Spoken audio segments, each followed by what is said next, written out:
What is up, everybody? This is your boy, Teran Rodriguez, bringing you another edition of Set Point. And we have ourselves a monster-packed show for you all, as we have a lot of volleyball to get into, such as North Greenville. How about the Crusaders sweeping Princeton and advancing to the next round of the NCAA Men's Volleyball Tournament? How did they pull off such an amazing victory? And can they beat Hawaii? And the NCAA Beach Volleyball regular season has come to a close as the NCAA Beach Volleyball Tournament is about to happen this week. Will any team be able to stop USC, or will the Trojans be knocked off their pedestal? And the NBA returns this week as event number 2 is here. So hand me a volleyball, set up the net, because I'm about to serve you all some volleyball action here on Set Point. This is Teran Rodriguez bringing you another edition of Set Point here on IE Sports Radio, your direct feed for all that is sports.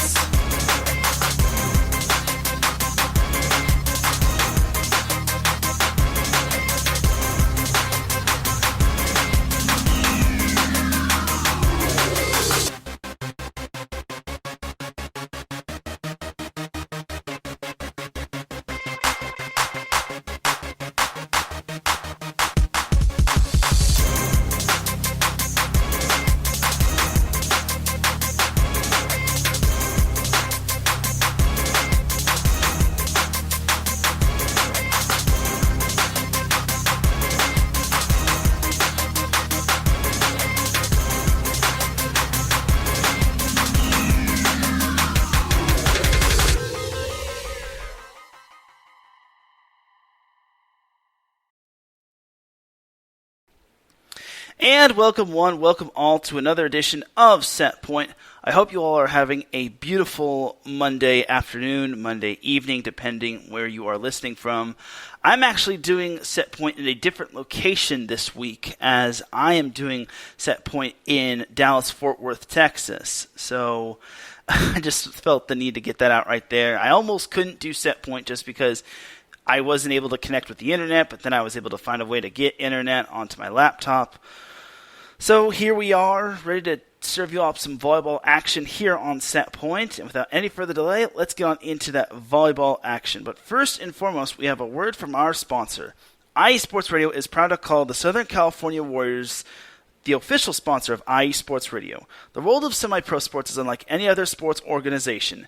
Players pay to play in hopes of so many different outcomes, whether it's playing to get filmed to trap for professional teams, big-time colleges, or just playing to stay in shape. No matter what, all semi-pro players have one thing in common, and that's playing for the love of the game. The SoCal Warriors have been on a quest to earn titles and give players second chances since 2017. Whether you're in Southern California or anywhere in the world, give semi-pro sports a chance if you love your sport. You may get that second chance you've been waiting for as an athlete. You can follow them on Twitter at SoCal Warriors, on Instagram at Southern California_Warriors, and on Facebook by typing in the word Southern California, then Warriors. And then IE Sports Radio is available on Twitter and on Instagram at IE Sports Radio. And by typing in the word IE, then Sports, then Radio, you could find them on Facebook as well. They also have a website, www.iesportsradio.com. And when you go there, you will see a Patreon link, which starts out at $5 a month. This donation gives you a shout-out from all 31 of our shows.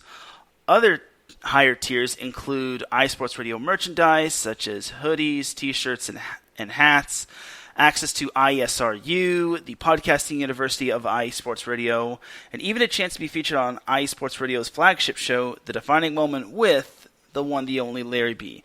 Because coming up on 8 years, iSports Radio has been dedicated to producing out content after content after content, and it has produced shows dedicated to sports and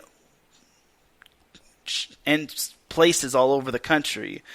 And we have also interviewed so many different athletes, coaches, other authorized media personnel, and we've also, once again, had tailor-made shows dedicated to all regions around the country.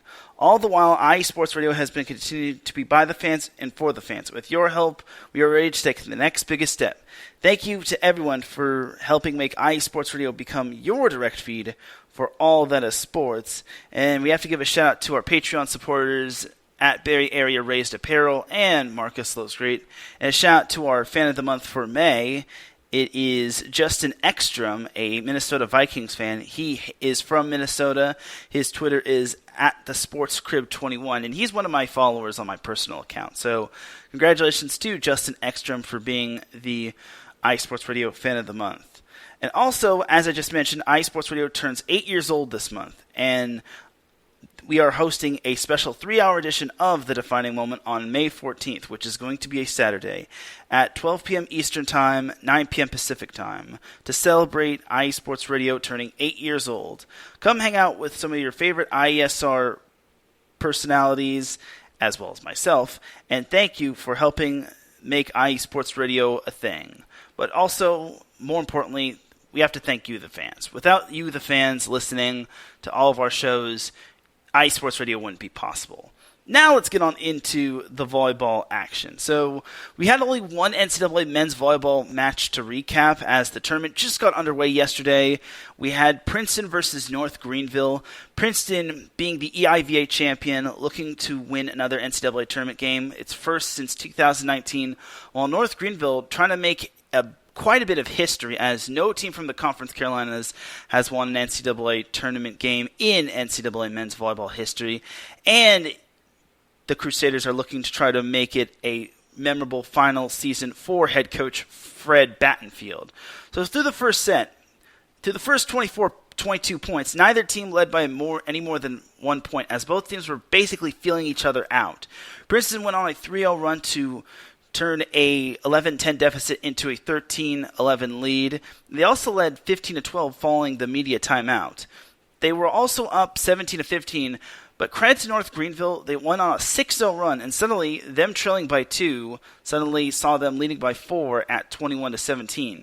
The Tigers got no closer than 22-20 as North Greenville took the opening set 25-21 and was the first ever set won by a Conference Carolinas team as well as North Greenville. So the Crusaders really meant business in that first set. It looked as if Princeton had a whole lot of experience going on, and they were looking to ride that momentum, but to the credit of North Greenville, they really came to play. So set 2, North Greenville led 5-2 early on, and despite Princeton's best efforts to try and take the lead, North Greenville maintained its 3-point lead. But a 4-0 run from Princeton saw a 12-9 deficit for them turn into a 13-12 lead for the Tigers. At that point, North Greenville went on an 11-3 run to go up by 7, and they eventually took the second set by a score of 25-18, and suddenly North Greenville was one set away from achieving history. Keep in mind that no team from the Conference Carolinas has won an NCAA tournament game in terms of men's volleyball. And North Greenville obviously hasn't won an NCAA tournament game in its history. So the Crusaders were thinking sweep, but you have to give credit to Princeton. They needed some sort of spark to keep their season alive. Early in set 3, it was 4-4 until Princeton went on a 5-0 run to go up 9-4. They eventually went up 18-11, and it looked as if the Tigers had officially shown up to the party.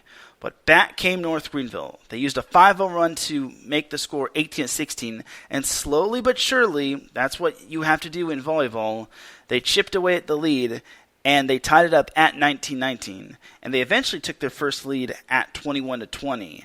Their lead grew to 23-21, and it seemed as if it was checkmate for Princeton. But you can never count out the Tigers, especially what they did against Penn State the previous week, as they eventually tied it up at 23-23, as both teams basically were going back and forth. It was basically a boxing match, as both teams had their chances of clinching the set, but service errors and kills from the other team were what kept either team in the set. Princeton had 6 set points to try to take set 3, but they just couldn't get that elusive point which would have given them that third set.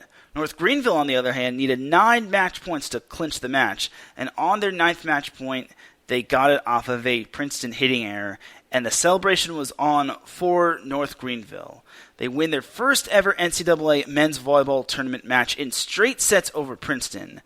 And what a historic feat that was. It was the first ever Conference Carolinas team to win an NCAA men's volleyball match. And what a win under Fred Battenfield, as the reward for North Greenville defeating Princeton is a date with Hawaii in the second round. Looking over to the stats, North Greenville was led by Gregory Torres, who had 19 kills. He hit .314. Michael de la Cruz added 10 kills. He hit .529. And Diego Rosic added 7 kills. As a team, North Greenville hit .333, and they only had 12 hitting errors as a team. Now, one thing to note is that Torres actually had 8 of those 12 hitting errors, and Rosic added 3 of those hitting errors as well. So their hitting errors weren't really too distributive. They basically were just amongst two of their two players, and then De La Cruz had the other hitting error. So all in all, for North Greenville, they really did everything correctly. I mean, other than barely out-digging Princeton by 1 and getting out-aced, I think North Greenville played a really clean match, and it looked as if that third set, keep in mind the third set was won 40-38, and I was even tweeting this on my Set Point Twitter account. This one's going into the 40s, isn't it? And I was kind of right, because North Greenville cracked 40 points first. And to the credit of Princeton, they did all they could to try to force that fourth set, but unfortunately North Greenville just had a little more juice in the tank, as Princeton was led by James Hartley, who had 19 kills. Ben Harrington added 10 kills for the Tigers. The Tigers as a team only hit .175, and they had 103 swings at the ball. That is a lot. And they only had 44 kills altogether, and they had 26 errors. They had double +2 of the hitting errors that North Greenville had. So all in all for Princeton, it just wasn't a good night hitting. And they left so many points on the table when it came to clinching or trying to clinch that third set. And you have to give credit to North Greenville. They were the scrappier team. I also feel that not being in the tournament last year kind of sets Princeton back a little. Although, well, you also have to make the excuse of that this was North Greenville's first ever NCAA tournament run, and they didn't have any experience when it came to this as well. So, all in all, this kind of makes you wonder, what if Penn State had made the NCAA tournament and won the EIVA? Let's go to that timeline in a little bit. But first, to close on this match, I'm very happy for North Greenville. They really played a clean match. I was really impressed that they dug themselves out of that deficit, and they won a crazy third set by a score of 40-38. Like, it really is just amazing. Like, that third set, heck, it could have been a complete match with one team basically winning 3 straight sets, 25-1, 25-1, 25-1, because a combined 78 points in set 3, and like I said, that could have been a whole match right there. 25-1, 25-1, 25-1. That would have been 78 points altogether. So, getting back to the match at hand, this took place at Pauley Pavilion, which is the host site for UCLA, and they are the host of the NCAA Men's Volleyball Tournament. So, overall, for North Greenville, this was a historic win, and you also got to remember, Fred Battenfield is retiring, so I think this was even more sweeter for him and his team. But now they got to go face Hawaii on Tuesday, which is tomorrow. It's going to be a very interesting matchup right there. Be getting into that in a little bit. As for Princeton, it was a rough loss for them. It really just was not. I wouldn't say it wasn't their night, but every time they threw something at North Greenville just found an answer for them. And it's not all Princeton's fault, but you kind of have to wonder if Princeton,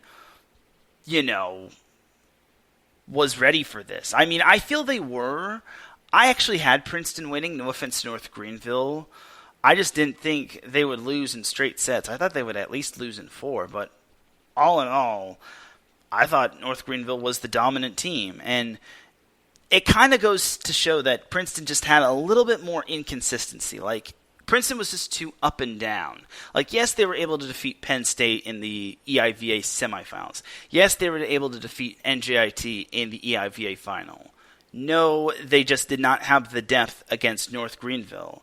Now, obviously, they had James Hartley and Ben Harrington, along with the Wedbush brothers, Henry Wedbush, the setter, and Brady Wedbush, who is one of the hitters, who's trying to work his way back into the lineup, or work his way into the lineup. But overall, Princeton also got outblocked 10 to 6.5. So for North Greenville, I just think that they just played a cleaner match, and they just made fewer mistakes. So I just think that North Greenville just wanted, I wouldn't say they wanted it more, but I just think they made the plays to make sure they did not lose the match. And if they had gone, if that third set went to Princeton, then Princeton's feeling good about themselves going into set 4. I just think that North Greenville did a great job of ending the threat and making sure they would get out unscathed. So North Greenville advances to play Hawaii while UCLA and Pepperdine await their matchup.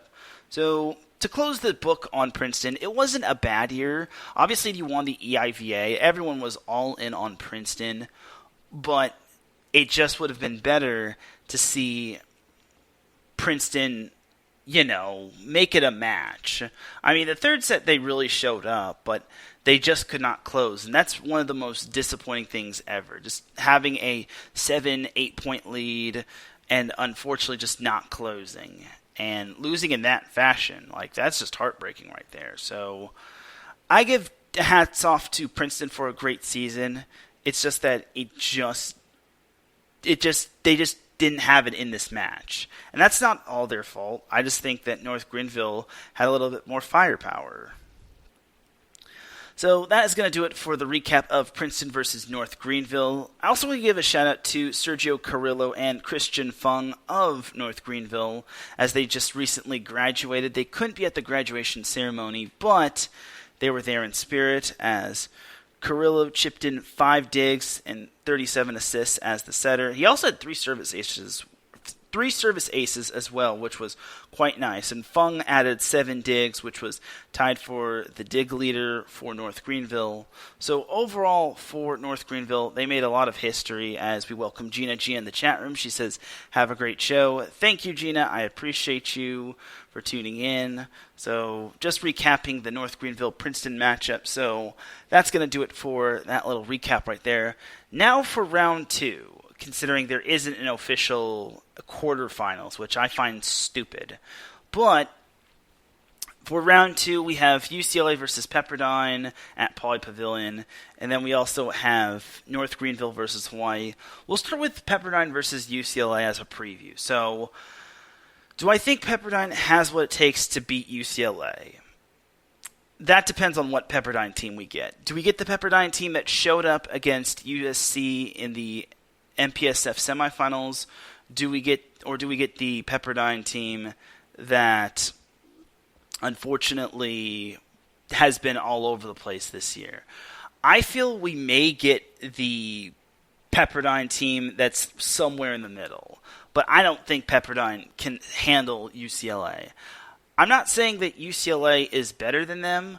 I'm just saying that Pepperdine just doesn't have the horses that UCLA has. And playing at Pauley Pavilion, it's not going to be a fun time for them, as UCLA also swept the season series against Pepperdine. I want to say they didn't drop a set as well. So overall, this is going to be an uphill climb for Pepperdine. They do have some good hitters such as Austin Wilmot, Jalen Jasper, and Bryce Dvorak has been great when it comes to running the offense. But I just think that UCLA is going to have too much firepower. But we'll see. It's tough to beat a team 3 times in one season. But if you're UCLA, you're kind of used to facing the Pepperdines and the USCs and whatnot. As for North Greenville versus Hawaii, so North Greenville is kind of the underdog, a major underdog against Hawaii. Hawaii is the reigning Big West Conference champion, and honestly, they have a lot of firepower despite starting only sophomores and juniors. Now, here's the thing for North Greenville. They're playing with house money here. They don't have a whole lot to lose. No one is expecting them to make it out of the second round. I don't think a whole lot of people had them making it out of round one. I feel that they have the potential to knock off Hawaii, but I just think Hawaii is going to be too much for them. They're well coached. They have a good amount of players that returned from last year.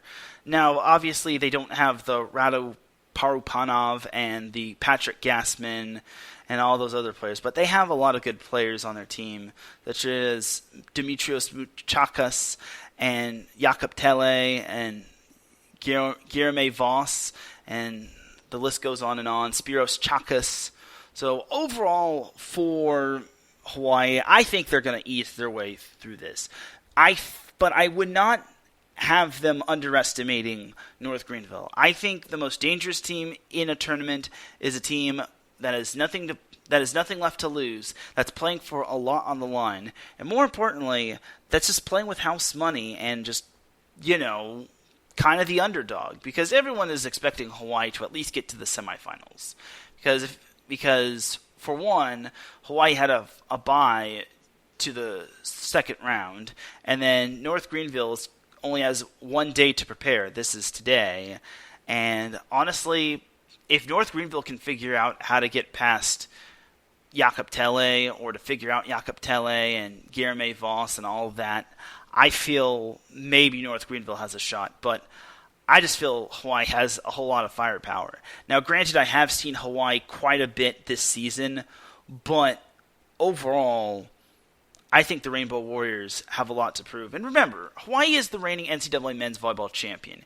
You can't take that away from them, especially since even though they don't have the players that they had last year, such as Rado, I think that Hawaii still is as tough as they are today. They obviously had that rough patch when they played Ball State twice and lost to Ball State. And obviously they had that rough patch when they played Long Beach State. But overall, they haven't had too many other bad losses. And even though they're not going to be playing in Stan Sheriff Center in Hawaii, I think that Hawaii still has the potential to win. Now, North Greenville, on the other hand, they haven't played an opponent such as Hawaii or Long Beach State or any of those other big bad teams. Like Princeton, I wouldn't really call a team that's like up there. I think they're kind of in the lower pack of the top 15. But now North Greenville is going to be getting a taste of what Hawaii and Long Beach State or UCLA or any of those other teams have to offer. And for North Greenville, they're playing Hawaii, and that's a perennially good team that always gets their best from whenever they face anybody at any time at any place. So that's pretty much my little take on the North Greenville Hawaii matchup. I should also mention that the UCLA Pepperdine matchup is going to be a rematch, an MPSF rematch, so it's basically the battle of two conference teams. And honestly, it can go either way, but there's no way UCLA loses to Pepperdine. Like, it was even shocking that UCLA lost to Stanford in the MPSF semifinals. So that's been the only team to figure out UCLA, and Stanford, sadly, is not in the tournament. So we'll see what happens. As we say hello to Cale Henderson in the chat room, he says, "What's up?" Just previewing some NCAA men's volleyball action. So that's going to actually do it for the NCAA men's volleyball talk. So we're actually going to jump on into the NCAA beach volleyball portion of this show. So the NCAA beach volleyball regular season has come to a close, as honestly, it was kind of to be expected that USC has continued their dominance.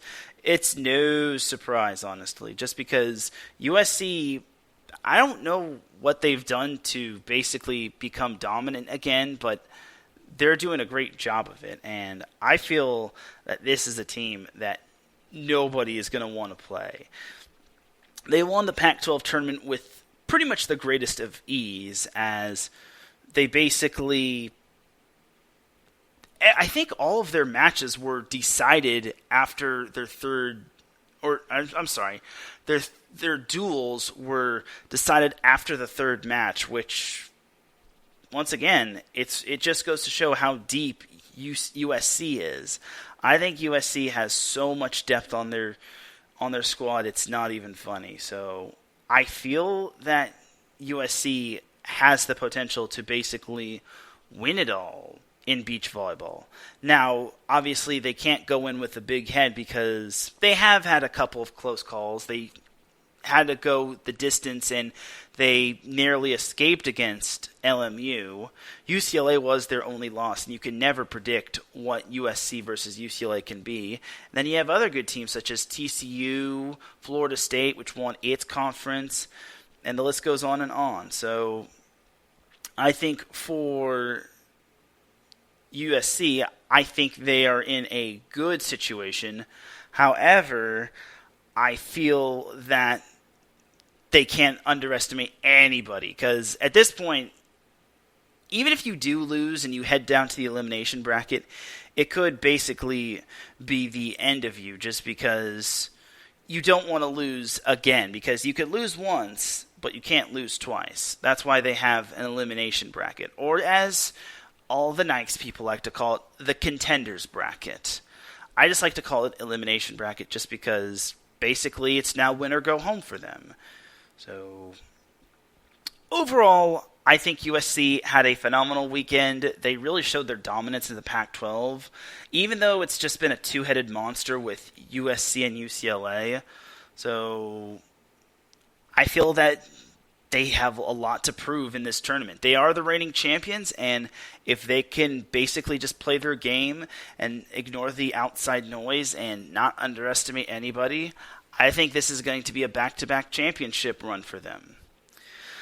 Now, obviously, there were other teams that had success this past weekend, such as Florida State, which won its conference tournament. They won the 2CSA conference tournament as they beat TCU in the final. So Florida State a couple weeks ago had probably one of the most forgettable weekends out there, losing to the likes of LMU, UCLA, and USC. I think they also lost to... Yeah, it was just those three, as they went 1-3 in the circle of, or the Center of Courage Challenge. So Florida State had themselves a really rotten week. Again, I'll give them the benefit of the doubt. They were the only team to travel out of state to face UCLA, USC, Cal Poly, and LMU. But as for Florida State, they actually had a week off the previous week. So I think that week off really gave them a chance to heal, to prepare, and basically to just lick their wounds and to devise a strategy on how they're going to have a better week, because they can't go into this conference tournament all willy-nilly thinking that they can beat anybody, when in reality there's going to be a lot of good teams. As for Florida State, they actually had to win their way through the elimination bracket, and they were able to do so, despite having to face the LSUs and the TCUs and the South Carolinas and the Stetsons, and the list goes on and on. So, all in all, for Florida State, they won their way through the elimination bracket. They managed to get to the championship match against TCU. They beat TCU, and they were named the tournament champions. Now, their final matchup against Florida State in the championship match actually came down to the last two matches, or in this case, the matches of the duel. So Florida State was up 2-1 in the duel. It came down to both of the final matches, which were both actually heading to a third set. And then the number 3 pair, I want to say, won the third set. And eventually Florida State won the conference tournament championship, which was great news for Florida State. It was probably their biggest win of the season. And that's saying a lot, just because they haven't really had too many standout wins, but they haven't had too many bad losses. Like, Florida State has had consistency throughout most of the season. It's just that they keep making me wonder if they can't beat UCLA or USC or LMU or this team or that team, can they really go far in the tournament? They have now showed me that they can indeed go far in the tournament. As for other teams that impressed me in terms of NCAA Beach Volleyball, Cal Poly impressed me as well, as they won the Big West Conference Tournament. Now, as a Long Beach State homer, I was disappointed that Long Beach State wound up losing. They lost to Cal Poly in the main tournament draw. They wound up falling into the elimination bracket. They lost to Hawaii in the elimination bracket finals, and unfortunately their season came to an end. Spoiler alert. Cal Poly, on the other hand, managed to win their way as they managed to win the Big West Conference Tournament. They defeated Hawaii, the recipient from the elimination bracket, as they actually had to beat Hawaii twice in the tournament, as they beat them in the main draw and they beat them in the championship match. So for Cal Poly to basically beat Hawaii twice, it shows how deep Cal Poly can be. And now, Cal Poly strikes me as a team that has been doing well against some of the mid-tier competition, but not really well against the top dogs, such as the Florida States. Because remember, Cal Poly was the host school of the Center of Effort Challenge. I keep saying Center of Courage, but it's Center of Effort. So, for Cal Poly, can they hang with some of those top dogs, such as Florida State, USC, LMU, UCLA, TCU, LSU, heck, even Grand Canyon? So Gina says Cal Poly came up huge for sure, and she says she saw the notifications. Yes. And I was keeping tabs on the Cal Poly matches, as well as the Hawaii matches and the Long Beach State matches, just because that was the three-headed monster of the Big West Conference for this season. So for Cal Poly, they were able to win their way through the Big West Conference Championship. Now, the last automatic qualifier when it came to the NCAA tournament was LMU. They pretty much just shredded past everybody in the West Coast Conference Championship, or the West Coast Conference Tournament. Now, I will give LMU a little credit. They dominated every match. They didn't lose a set, but I'm going to be 100% honest, and this is no offense to any of the other teams in the West Coast Conference.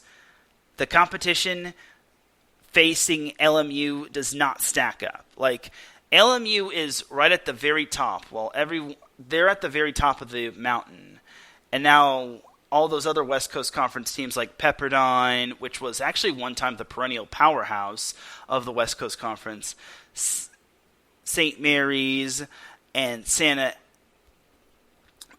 Clara, Portland, you get that. They're not on the same level as LMU is. As Larry B says, the West Coast Conference is offended. It's true. LMU is just on another level when it comes to the West Coast Conference in terms of beach volleyball. And it's really astounding. And their rise to power is so amazing. You have to remember that LMU was the they finished third in the NCAA tournament behind UCLA and USC. No one in their right mind predicted LMU having so much success. So the fact that LMU, or Loyola Marymount, is actually having lots of success and they're having a great rise to power speaks to high volumes. So, I mean, if they want to, I mean, it's the truth. I mean, LMU did not drop a set in the NCAA, or not the NCAA, the West Coast Conference Tournament. So, if they don't want to, like, if they don't want me to talk bad, you got to knock off the top dog LMU. So, that is that for all the automatic qualifiers. Now let's jump on into the NCAA Beach Volleyball Tournament. So we'll go top from bottom, starting with the number 1 seed, USC. No surprise there. USC was destined to be the number 1 seed. They won their tournament, and they basically have been number 1 throughout most of the season, outside of their losses to UCLA, or their one loss to UCLA, as USC gets the draw of facing UT Martin in the first round, which is like, okay. So UT Martin is the number 16 seed. I personally would have liked to have seen Long Beach State in this tournament, but spoiler alert, Long Beach State didn't make the tournament. But oh well. So UT Martin, USC in the first round. Now the number 8 versus number 9 matchup will be Florida Atlantic, or FAU, taking on Stanford. Now Stanford, I feel, had kind of an underwhelming Pac-12 tournament run. They did not perform well. They lost to Cal in the elimination bracket, and they just didn't seem like themselves. Now, obviously, the Pac-12 goes through UCLA and USC, but Stanford just didn't look like the Stanford I had come to see. Now, granted, Stanford could have been a little outmatched. Maybe Cal is just slightly underrated. Both Stanford and Cal have some studs, but Stanford to me just made me scratch my head and wonder, why did this team just not do so well in the Pac-12 tournament? And can Stanford really go deep? I think Stanford can get past Florida Atlantic, but they will not get past USC. They'll have to win their way through the elimination bracket. And then the 5 through 12 matchup will be Florida State versus Cal Poly. I just talked about these two, conference champ versus conference champ. Florida State coming off of beating TCU in the 2CSA Conference Championship as they take on Cal Poly, which just beat Hawaii in the Big West Conference Championship. Obviously, I think that Florida State is going to beat Cal Poly. Now, I'm not saying Cal Poly isn't good. I'm saying that Cal Poly is just not on the level of Florida State. So, for me, I think Florida State is not going to have too much to worry about. Now, if Florida State plays like they did a couple weeks ago, then this one might not go in their favor. But I think for Florida State, they should just dominate Cal Poly. Like, I've seen Cal Poly, they're not that good. Not this year, at least. Like, they're good in the Big West Conference, but they're not good overall. But we'll see. 4 through 13 matchup, or 4 versus 13 matchup. As Gina says, before we get into that matchup, Gina says, Cal appears to be better than Stanford, apparently. I think those two are on the same level. I think Cal is slightly better than Stanford. It's kind of tough to place a barometer on them just because both of those teams have been up and down. Once again, it's tough to tell with those two when USC and UCLA are just stomping all over them. But I digress. For the 4 versus 13 matchup, we have LMU taking on Hawaii. So LMU, the champion of the West Coast Conference, takes on the runner-up of the Big West Conference Tournament. For me, I think LMU should be able to handle Hawaii quite nicely. Now, Hawaii has had a couple of good wins, but they haven't been on the consistent level of beating LMU. I do want to say that one of Hawaii's wins came against LMU, but at the same time, LMU is riding a high wave of momentum, and Hawaii coming off of a loss to Cal Poly doesn't do them any favors. The good thing is that Hawaii has been battle-tested. Yes, they haven't been the best team like they have been in the past, and they came so close to beating TCU. But unfortunately for Hawaii, they just fell short. They kind of got reverse swept after taking the first 2 sets. So overall for Hawaii, they're going to have to play their A game. As LMU, they have a lot of good players, ranging from Megan Rice. I think she's one of their number 1 pair, all the way down to Jacinda Ramirez, which is one of their number 5 pairs. So overall, I think that LMU should be able to win this matchup against Hawaii. But don't count out Hawaii.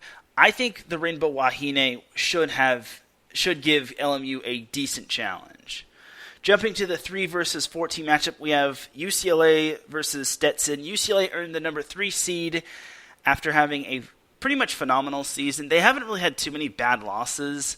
Like, their only losses have come at the hands of, like, USC, TCU, and LMU, which is basically the top 4 seeds. Yes, I'm about to get into who the number 2 seed is momentarily, but UCLA is the number 3 seed. They play Stetson. Stetson hasn't really shown me what. They haven't really shown me if they're a good team or not. I think UCLA is going to roll past Stetson, but you have to remember Stetson did pull off an upset back in 2019 when they toppled USC in the first round of the NCAA tournament. So overall for Stetson, I don't think anybody should be taking them lightly, especially after what happened in 2019. But I think UCLA is going to win this one for sure. And I'm glad this show is on your lunch, Larry. I'm glad you're listening in. Thank you for tuning in, Larry, my brother. Jumping down to the 6 versus 11 matchup, we have LSU versus Cal. So Gina just talked about how Cal is better than Stanford. Apparently the committee does not agree because Cal is the 11th seed as they face the 6th seed LSU.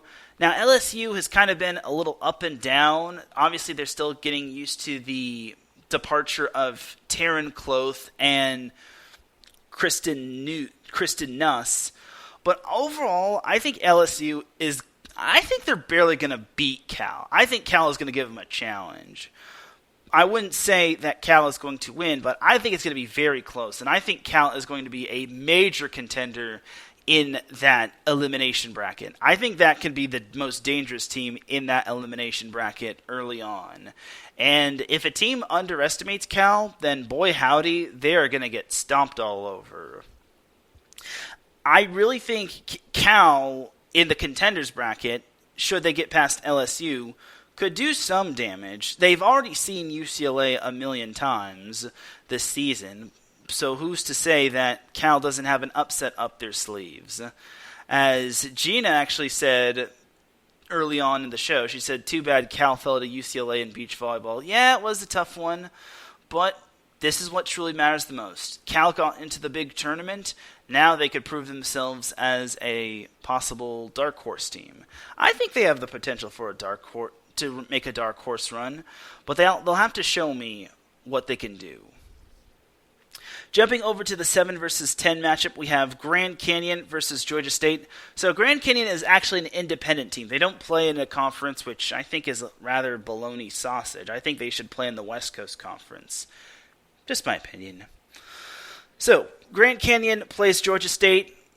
Now, Georgia State has kind of been up and down as well. GCU hasn't really had that big breakout win, but they haven't really had a bad loss either. This one could go either way, but I think Grand Canyon kind of pulls out the win. They have had a few close calls against a couple teams, but I think Grand Canyon is going to pull out the victory. Can they go far in this tournament? It remains to be seen, but I feel Grand Canyon beats Georgia State. Who's to say that Georgia State won't be able to pull off an upset? We'll see. And then the last matchup in the first round, the 2 versus 15 matchup, TCU versus Texas A&M Corpus Christi.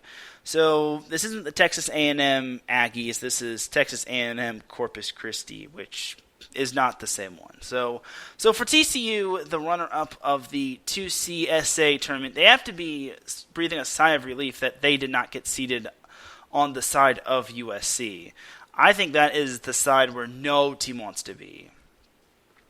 So for TCU, I think they're going to dominate their way through this matchup. I hate to say this about A&M, CC, but I just think that TCU is just having a great year.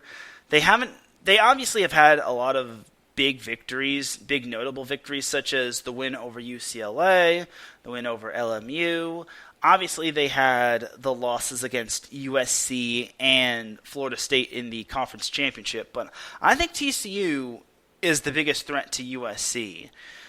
But also TCU, in order to get to USC, they have to get past UCLA if they get to the semifinals of the contenders bracket, which I think they can. I really think TCU has that potential. They had themselves a great season last year where they just inched their way into the tournament. Now they're building off of that big season last year. They're having a bigger season this year. And I think TCU has what it takes to make a deep run. Now, obviously, they're going to have to play USC, and USC has just not had the success, or TCU has just not had the success that USC has had. But I think for TCU, I feel they can possibly pose a threat to the Trojans.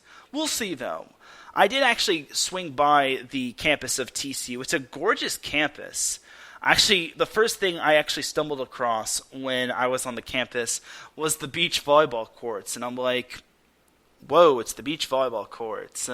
And my brother was actually surprised because I'm actually visiting my brother in Dallas-Fort Worth, Texas. And he was like, I'm surprised beach volleyball is big here in Texas. And I'm like, That's because TCU has the money and they have the team to have beach sand volleyball courts, and more importantly, they have the players to field a varsity team for beach volleyball.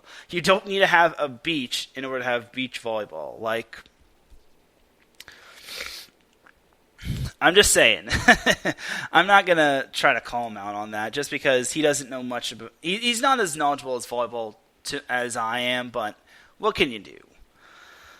So, all in all, that is that for the beach volleyball tournament. The tournament starts tomorrow. Most of the matches will start at 9 a.m., while some of the matches start at 7 a.m., depending on what time you're watching from.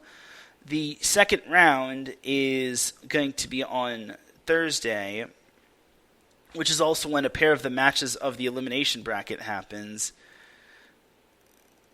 And then I actually forgot to mention this on Friday, that some of the matches happen when it comes to the NCAA Beach Volleyball Tournament. It'll mostly be the elimination bracket matches, and then they'll have the final match, or the final of the contenders bracket, and then the national championship and the third place matchup, where the final of the elimination bracket will be on Saturday. So it starts from 16 teams and then makes its way down to 8, then 4, then 2, then 3 again, depending on what the elimination bracket looks like, or the contenders bracket, for those that want to be technical. But overall, for the NCAA Beach Volleyball Tournament, I think anybody could take it. This is one of the deeper fields I've seen. Last year was the case, and this year I think is going to be no different. I think USC has a lot of depth to their team, but they also have a lot of competition that has a lot of depth as well, such as TCU, UCLA, LMU, and then you also have Florida State coming off of a big victory over TCU, and then you can't sleep on LSU as well. So we'll see what happens going into this NCAA tournament. But that is that for the NCAA Beach Volleyball Talk. Let's take ourselves a quick little breaky break. When we come back, we have some NVA talk to discuss, and then we also have the AVP. I forgot to mention the AVP is happening this week, and then we'll try to get into some high school boys volleyball happening. But I'll see you all on the other side of the break. You are listening to Set Point here on IE Sports Radio, your direct feed for all that is sports. We'll be right back after this.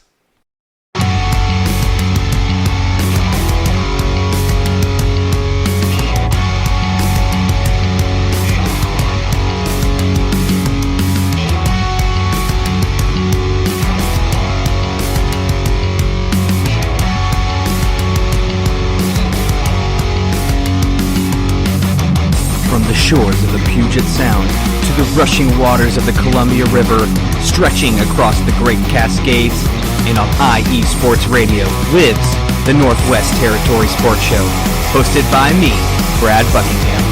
On this show, I cover all the great collegiate and professional sport teams that we have here in the Pacific Northwest. Of course, I'm talking about the Seattle Seahawks, Seattle Mariners, Sounders, and even the Seattle Kraken. But I can't forget all of that is good in Oregon either. I got the Trailblazers, the Oregon Ducks, the Beavers, even the Timbers, and much, much more. You can listen to the show every Sunday from 3 to 4 p.m. Eastern, noon to 1 p.m. Pacific on IE Sports Radio, your direct feed for all that is sports.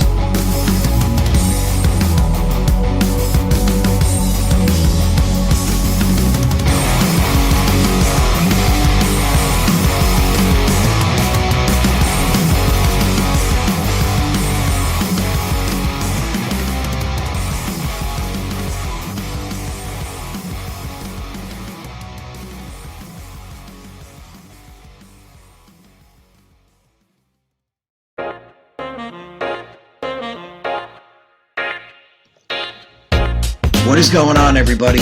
My name is Harrison Glazer, and we're coming at you from the Show That Never Sleeps podcast.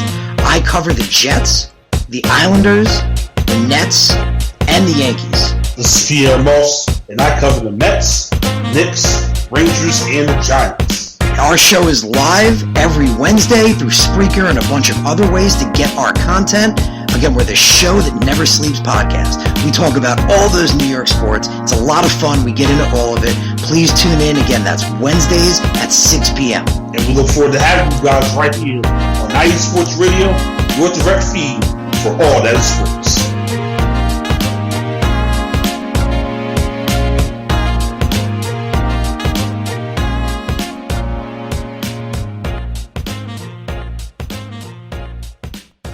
Back with segment number 2 of Set Point here on IE Sports Radio, your direct feed for all that sports. I actually forgot to mention something really funny in the comment section. Larry B says the West Coast Conference is equal to the Raiders. I wouldn't go as far as to say that. I think the West Coast Conference, or I think the Raiders, in terms of beach volleyball, in terms of a beach volleyball conference, should be the equivalent of maybe the Big West Conference. But I digress on that. I just felt the need to say that. And he also says fight on because he's a USC fan. And I understand that he's going to want to see those the beach Trojans come out on top. So jumping on back into segment number 2, we have the NVA to discuss. So the NVA has event number 2 this week. So it's going to be a fun little time as we haven't had the NVA happening for over 4 weeks. As we say hello to Bobby Cash in the chat room, he says, hello, Teran. Hello, Bobby. Thank you for tuning in. And Gina says he always has to take down his haters. Gina. Love it, Gina. Haters. Anyway, so let's jump on. So back to the NVA. So looking at the standings, there have only been 2 matches played by every team. Looking at the National Coastal Conference, we have Team Freedom or the New Jersey Freedom. I wish they would pick between which is it going to be. Is it going to be Team Freedom or is it going to be the New Jersey Freedom? Either way, Team Freedom is leading the National Coastal Conference or National Coastal Division with a 2-0 record. The Orange County Stunners are 1-1 and the Seattle Sasquatch are 0-2.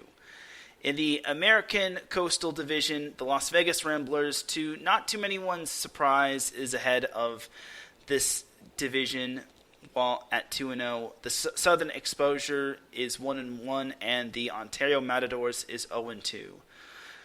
Jumping over to the National Central Division, the Texas Tyrants lead the division at 2-0, while the Los Angeles Blaze are 1-1, and the Chicago Untouchables are 0-2, bringing up the rear.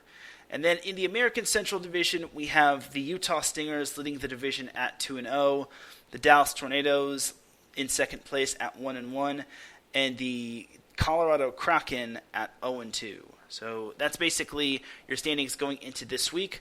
Let's get on into the matchups.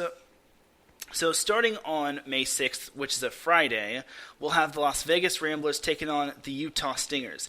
This is going to be a very fun matchup. Both of these teams love bringing out the best in one another, and they're both 2-0 to start the season. So one team is going to be leaving 3-0, while the other team is basically going to be leaving with a loss. I think it's going to be a very fun matchup. Second matchup on Friday we have is the Orange County Stunners versus the Texas Tyrants. All these matches, by the way, are being played at the Pierce Sports Center in San Bernardino. So back to the Stunners versus Tyrants matchup. This is a rematch of last year's first-round matchup of the NVA playoffs. I think this is going to be a very, very intense matchup. Obviously, the Stunners don't have the players that they did last year, but I think they're just as good. They're also on the verge. They're also on the road to try to prove to everyone that their first matchup against Team Freedom was kind of a fluke. I'm not trying to say they didn't deserve to that Team Freedom didn't deserve to win, but the Stunners are basically trying to say to everyone that they're better than that. Now, obviously, they don't have Nick Amato, and they don't have a few of their players from last year, but they do have Matt Hilling, which is one of their returners. I think he, as well as some of the other returners, can lead the way for Orange County this year. Then the third matchup on Friday is the Seattle Sasquatch versus the Colorado Kraken, the battle of 2 expansion teams. One of these teams will get their first ever victory. as both Seattle and Colorado are 0-2 to start the season. Colorado did actually go 5, but unfortunately they fell short of winning, and then they eventually fell ultimately in their second matchup of the day in the first event. As for Seattle, they're looking to try to rebound from a 0-2 start to the season. They actually took the first set against the reigning champion Stunners, but unfortunately they took a set off of the Orange County Stunners, but they just couldn't get any other traction against Team Freedom.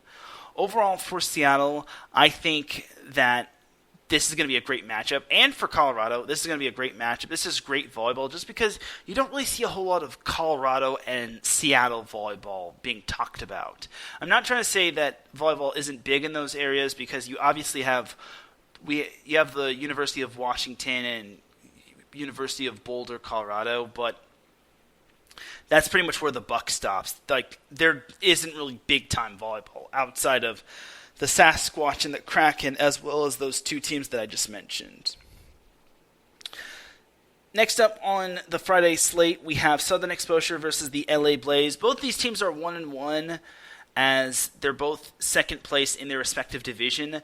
I think Southern Exposure will take this matchup against the Blaze. Now, the Blaze has kind of been in the boat of they're trying to be relevant, but at the same time, they're just not quite there yet. If the Blaze somehow do pick up the victory against Southern Exposure, that would be huge for them, just because beating a team like Southern Exposure is no easy feat.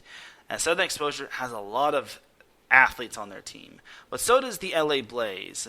LA Blaze is led by Charles Belvin, who I got to see personally in junior college when he was at Long Beach City. And the last matchup for the Friday matchups include none other... Oh, wait, that's the last matchup. That's actually the last matchup. My apologies. So that's actually the last matchup of the Saturday or the Friday matchups. Jumping on over to Saturday, we have the Ontario Matadors versus the Dallas Tornadoes. So Ontario is 0-2, while Dallas is 1-1. I feel for Ontario. They're trying their hardest, and I actually have a friend that plays for the Ontario Matadors. Unfortunately, the Matadors are just still trying to find their footing.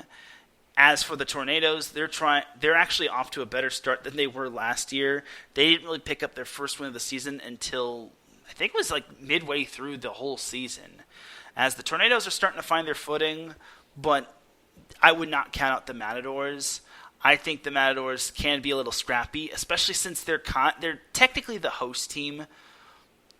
I want to also say that the Ontario Matadors are no longer the Ontario Matadors. They're the Inland Empire Matadors, because I heard on the broadcast that the Ontario Matadors kind of went through a little bit of a change, as I think they relocated and they decided to just be fully known as the Inland Empire Matadors instead of the Ontario Matadors, which I kind of respect, just because you go from one place to another and you just want to say, you know what, let's just be the Inland Empire Matadors, because you have the Orange County Stunners, and then you also have the Los Angeles Blaze. Like the Los Angeles Blaze, depending on where they're located, like maybe Agora Hills, or Woodland Hills. If they're located in that location, they're not going to be known as the Agora Hills Blaze. Or as for the Orange County Stunners being located in Costa Mesa, they're not going to be known as the Costa Mesa Stunners. Like, I think Inland Empire Matadors has a better ring to it, and also I think that it just feels more natural, just because it's a bigger area. And it's not just one little city. It's not just Ontario. You're basically covering the whole shebang in the Inland Empire, which is really cool. That's kind of your history lesson for the day. Anyway, jumping over to the second matchup on Saturday, we have Team Freedom versus the Chicago Untouchables. Now, this is going to be a fun little matchup. So the Untouchables, unfortunately, had themselves quite the forgettable week, or the forgettable event last event, as they went 0-2. The Untouchables, sadly, didn't have their full team. They're hopefully going to have their entire team when it comes to playing in event number 2, as it would be quite essential to face a 2-0 Team Freedom team with all of their players. If they can be at full strength, I think that the Untouchables can turn some heads. Team Freedom is looking to go 3-0 on the season, as they, like I said, they went 2-0 in the first event. They took down the Orange County Stunners and the Seattle Sasquatch, and they're looking to continue to lead their division. Team Freedom does have a lot of upside. It's just that when it came down to the NVA playoffs from last year, they just kind of fell apart. Third matchup on Saturday we have is another big-time matchup. Texas Tyrants versus Las Vegas Ramblers. That is going to be a very fun matchup right there. Texas obviously has a lot of good players such as Gianluca Grasso, as the Ramblers are led by newcomer Jordan Hoppy, who has had himself a great season. And I actually got to see both of those two players play in junior college, as Grasso actually went on to play at USC, while Hoppy actually managed to play at Concordia Irvine. So overall, for both of those teams, it's going to be very fun, and I think there's going to be a lot of fireworks. There's going to be a lot of kills in that match. I can't wait to see the Texas Tyrants rumble against the Ramblers. And then the next matchup on Saturday we have is the Utah Stingers versus the Orange County Stunners. This is another great matchup right here. These are the two teams that actually originated when it came to the first batch of teams coming out of the NVA. The Stingers are currently in first place in their division, while the Stunners are second place. I really think this has the potential of being an instant classic. I think the Stingers and the Stunners can go the distance if they play their cards right. Now, what that means is I feel the Stunners are going to put aside their loss to Team Freedom and show why they are the reigning champions. As for the Stingers, they're going to look to try to tell people why they're one of the favorites and they're one of the OG teams, and basically why they are perennially good year in and year out. And that is actually going to do it for the Saturday matches. So jumping on over to Sunday, May 8th, Mother's Day, we have the Colorado Kraken taking on the Southern Exposure. On paper, this looks like a mismatch just because Southern Exposure has a lot of freaking good talent, but don't count out Colorado. I think Colorado has a lot of upside to their team, and I think they're going to come out hungry and ready to go when it comes to Southern Exposure. Do I think they could win? That remains to be seen. But I think Colorado can really show Southern Exposure a thing or two. Next up, we have the Dallas Tornadoes versus Team Freedom. So this is a matchup of a possible 2-1 team taking on a possible 3-0 team. Now, Team Freedom, like I said, they can have their consistency issues. So long as they have their entire team, I think Team Freedom can win this matchup. But don't sleep on Dallas. Yes, they are only in their second year, but I think they have drastically improved. They have a new coach, and I think that new coach is doing a great job and leading Dallas to greater heights. I think Dallas can maybe give Team Freedom a battle. I think it's going to be a barn burner. Jumping on over to the third matchup of the May 8th matchups, we have the Chicago Untouchables taking on the Ontario Matadors. This is going to be an interesting matchup. So if for some reason, or I'm sorry, not the Ontario Matadors, the Inland Empire Matadors. I gotta get that correct. So the Inland Empire Matadors taking on the Chicago Matadors. I think that has the potential of being a great matchup. I want to say both of these teams were the original NVA teams. I think for Inland Empire, I think for the Inland Empire, I think that they can definitely do damage. Now, for the Chicago Untouchables, depending on if they have their full team, they can maybe win this matchup with quite a good amount of ease, but I would not underestimate the Matadors. I think the Matadors are going to be really good. And once again, they're theoretically the host team. I don't think they're to be underestimated. But to me, I think if I had to pick one, I'd probably say the Untouchables, but we'll see. And then the last matchup to round up Mother's Day, we have the Los Angeles Blaze taking on the Seattle Sasquatch. once again, this is newcomer versus OG team. I feel Seattle has some upside to them, but the Blaze just look good. Now, by my definition of good is I think they look decent enough to win this matchup, but I think Seattle, being the young team that they are, has what it takes to possibly to win this match. I think it could go either way. I feel the Blaze will win it, but you can never count out these expansion teams. I think these expansion teams such as Colorado and Seattle have a lot of upside to them, and I think they have what it takes to possibly contend with some of these teams. We'll see. But I think the Los Angeles versus Seattle matchup is kind of going to be one to watch for. It's always a fun matchup when Los Angeles takes on Seattle in any sport. Seahawks, Rams, but I digress. So that is going to do it for the NVA. You could check out all of the NVA matches on their Twitter account. They will be live streaming, and Nick England is going to be commentating whenever the Ramblers aren't playing, of course. When the Ramblers are playing, he is going to be playing on the court or managing the team. Either way, Nick England is the man. I got to get him on as a guest for Set Point. Him and a few other guests on Set Point. I really have to get some Set Point guests from the NVA, but I digress. That's going to do it for the NVA. So jumping on into the AVP for this week, I think for this week, the AVP has begun, and it's going to be fun times. Now, their first event is going to take place in Austin, Texas. There's one problem, though. Their tournament is unfortunately... They haven't really released their tournament bracket and who's playing in it, which makes me sad face. It's like, come on, really? So, they haven't released it. I actually researched this earlier. It's like, guys, really? The tournament is this week and we don't have a draw? Like, how am I supposed to talk about this on Set Point when, unfortunately, you're not going to be able to post the qualifiers or the contenders bracket or the winners bracket or any of that? Like, gosh dang it, AVP.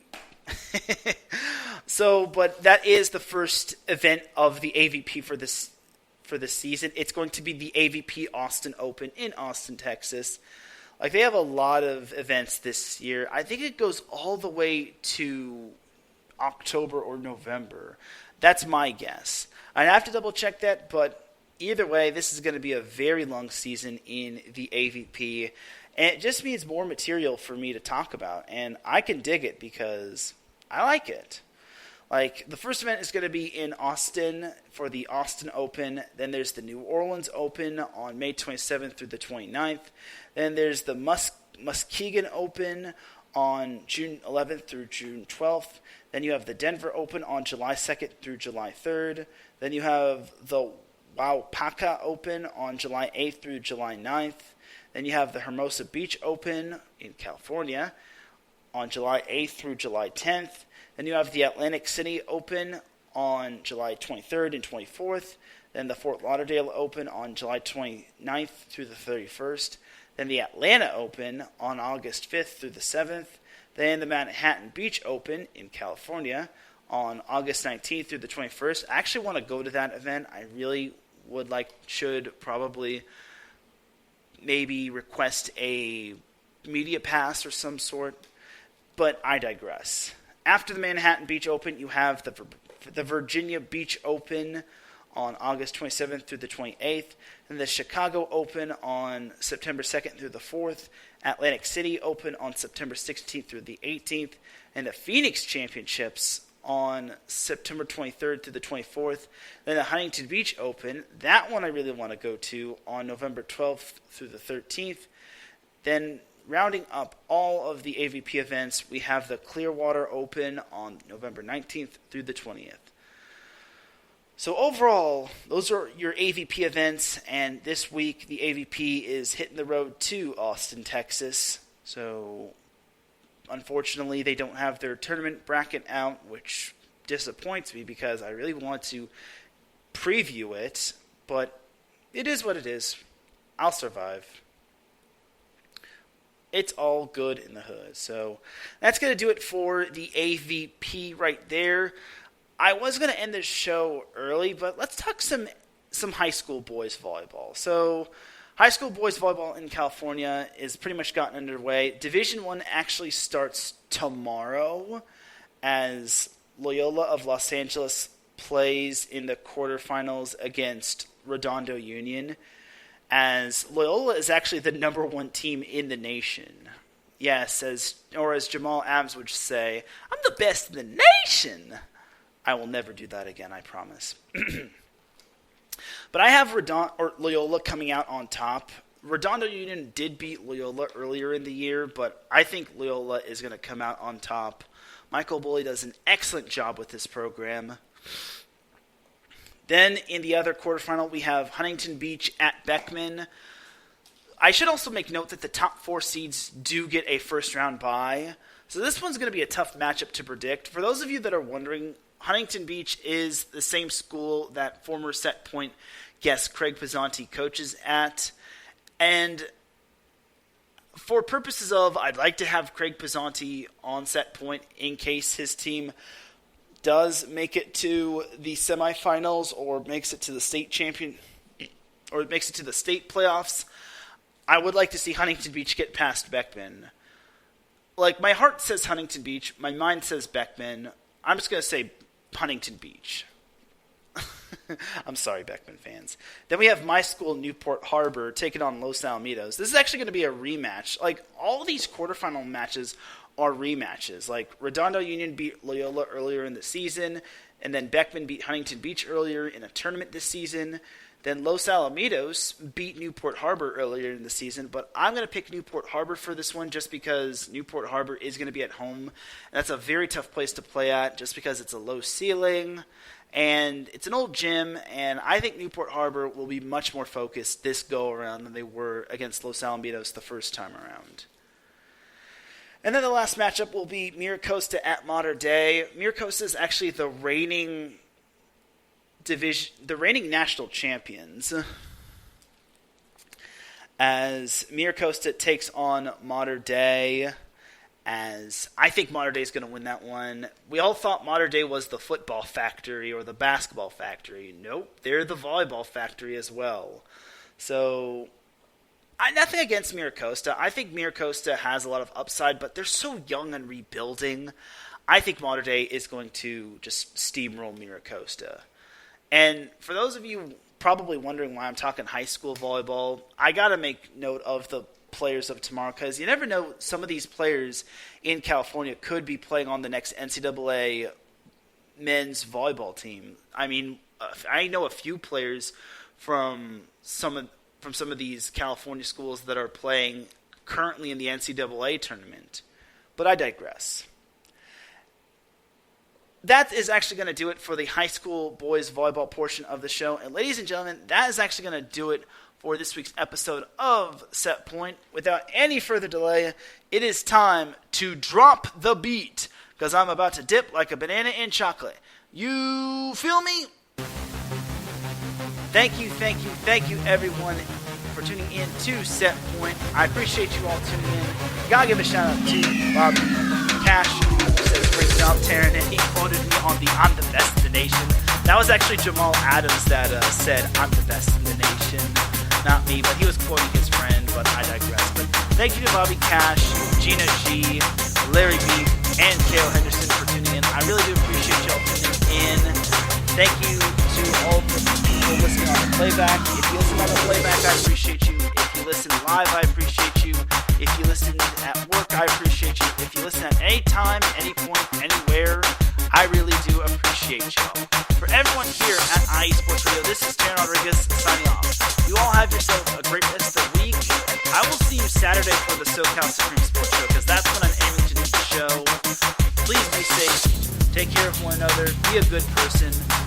And also, I gotta give a shout to Patty Bax, who was listening. I know she was listening when it came to Spreaker. I really do appreciate listening in, Patty Bax. And thank you, Gina, for reminding me. Until then, I will see you all Saturday for the SoCal Supreme Sports Show. enjoy the volleyball this week, and I'll see y'all Saturday. Peace!